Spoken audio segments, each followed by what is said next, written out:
can't solve a systemic problem from a single vantage point. I remember a few years ago, my older son, when he was 14, he played for an AAU team, and he went, grabbed a rebound, came down, and broke his left foot. And the doctor recommended that we take him to the physical therapist. And so take him to the physical therapy guy, and the physical therapist is working him out. But he says this.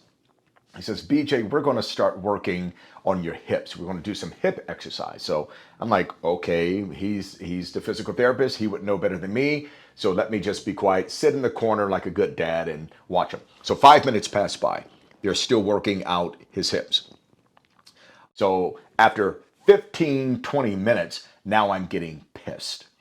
And finally, I just interrupted. I said, excuse me, Mr. PT man. I said, I don't know if you realize, but my son didn't damage his hips.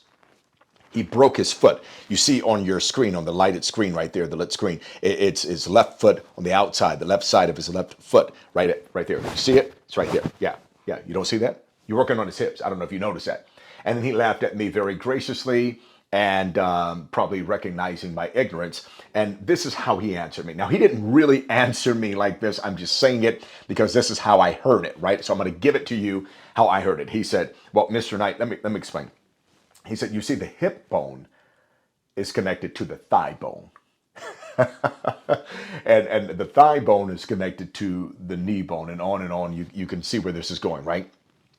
What I didn't know, as just a mere father concerned about his son, is that this is what the physical therapist explained. He said the strength of our gait and our walk, especially for athletes, is in our hips.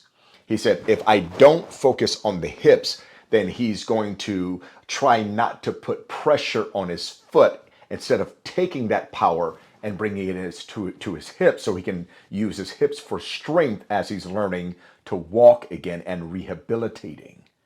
I said, oh. I said, well, go on, Mr. PT man, do your thing. I'm just going to sit in my corner, read my book, and shut up.